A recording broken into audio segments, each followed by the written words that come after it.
নির্বাচন এই মুহূর্তে না দেওয়াই ভালো। এখানে যে সংস্কারের বিষয় আছে, সেই সংস্কার না হওয়া পর্যন্ত নির্বাচন কি রূপ ধারণ করে সেটা ইলেকশনের পরে বোঝা যাবে। তখন চান্দা মান্দা যদি চাপটাপ পড়ে যাইতে পারে। বর্তমানে যে প্রধান যে উপদেষ্টা আছে তার উপর একটা চাপ সৃষ্টি করা। আচ্ছা, আপনাদের ব্যবসা বাণিজ্য এখন কিরকম চলে? ব্যবসা বাণিজ্য আলহামদুলিল্লাহ ভালো, কিন্তু লোকজন একটু চাপ কমে এই আর কি। আর শীত তো এখন, শীতের কারণে আমার একটু ব্যবসাটা একটু হালকা দুর্বল হয়েছে আর কি। ব্যবসা বাণিজ্য আপনাদের কোনো সমস্যা হচ্ছে কি? না, এখন পর্যন্ত সমস্যা হয় না। এখন ইলেকশনের পরে কি রূপ ধারণ করে সেটা ইলেকশনের পরে বোঝা যাবে।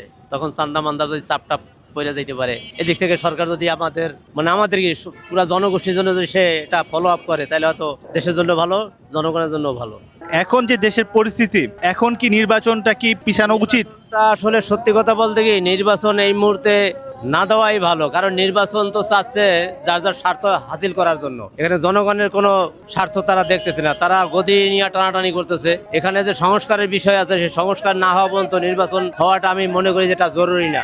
ঠিক আছে, কারণ জনগণের স্বার্থ আগে দেখতে হবে। দেশে যে অরাজকতার সৃষ্টি হয়েছে সেটা সংস্কার না কইরা, দেশে যে অর্থনৈতিক দুর্বল হয়েছে সেটা সংস্কার না কইরা, আইন দুর্বল হয়েছে, পুলিশ প্রশাসন দুর্বল হয়েছে, এগুলো সংস্কার না করে তো মনে করেন জরুরি নির্বাচন চাওয়াটা এটা বোকামির লক্ষণ। এটা জ্ঞানী লোকের মনে করি না যে জ্ঞানী লোকের প্রত্যাশা এটা। ওসমান হাদিকে তো মেরে ফেলা হয়েছে, হ্যাঁ, ওনাকে আমরা দেখলাম আর কি ইয়াতে। তো এটা কারা করতে পারে? উদ্দেশ্যটা কি? নির্বাচন বানচাল করার জন্য কি করা হয়েছে এটা? এটা সত্যি কথা বলতে এরকমেরই কিছু প্রত্যাশা করা যায় আর কি। কারণ নির্বাচন বানচাল করার জন্য, আর যারা 16-17 বছর যারা বিরোধী পার্টি ছিল, এতদিন স্বৈর শাসন ছিল, এদের দ্বারা এই সংগঠিত ঘটনা ঘটছে, বুঝছেন। এটা সাধারণ মানুষে করে নাই, এটা সরকারি যারা ছিল বিগত দিনে তারাই এটা সংগঠন ঘটাইছে আর কি, যাতে নির্বাচনটা বানচাল হয়। হ্যাঁ, সঠিক সময়ে যাতে নির্বাচন যাতে না হয়, বা যারা ক্ষমতায় আসবে বা বর্তমানে যে প্রধান যে উপদেষ্টা আছে তার উপর একটা চাপ সৃষ্টি করা। কথা বুঝছেন, কারণ এই বেচারা তো রাজনীতি বোঝে না, এ সারা জীবন করছে ব্যবসা। এখন ব্যবসা থেকে আইসা মনে করেন রাজনীতিতে বেচারা ঢুকাই গেছে। এখন তো এ হাওয়া বুঝে না, কিছু না, যার কারণে মনে করেন তার উপরে এখন একটা বিভিন্নভাবে প্রবলেম সৃষ্টি করতেছে। হ্যাঁ, জনগণকে দেখাচ্ছে যে এ সরকার দুর্বল, এ সরকার বোঝে না। হ্যাঁ, যারা বিএনপি পার্টি আছে এরাও মনে করেন চাচ্ছে যে এ সরকার অতি তাড়াতাড়ি নির্বাচন দিয়া সইরা পড়ুক। ওসমান হাদি বলেছিল যে প্রতিটি ভোট কেন্দ্রে সিসি ক্যামেরার আওতায় আনার জন্য। আপনার কি মনে হয় এটা বাস্তবায়ন করা কি উচিত?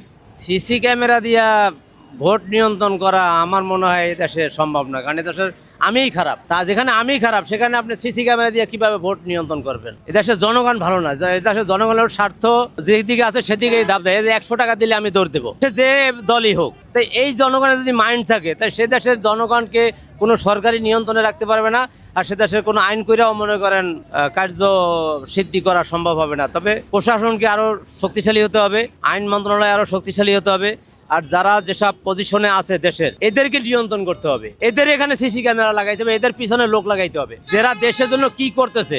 একটা কাজ দিল, সেই কাজটা সে কতটুকু সঠিকভাবে করলো, কতটুকু দেশের জনগণের কাজে ব্যয় করলো অর্থটা, এগুলা আপনি ভেরিফিকেশন করতে হবে, বুঝছেন। তারপর আপনার এই যে বাণিজ্য, আপনার ব্যবসা বাণিজ্য, দ্রব্যমূল্যের দাম অগ্রগতি, এটা মনে করেন কোনো সরকারি নিয়ন্ত্রণে আনতে পারতেছে না। খালি করতেছি করব, দেখতেছি মনিটরিং হচ্ছে। এগুলো আসলে সম্পূর্ণ মানুষকে মানে মিথ্যা দিয়া বুঝানো, সত্য হিসাবে বাস্তবায়ন করার কেউ করতেছে না। সবাই শুধু আশা ভরসা দিয়ে মনে করেন আমাদেরকে চাপাই রাখে যে হ্যাঁ এই সরকার ভালো।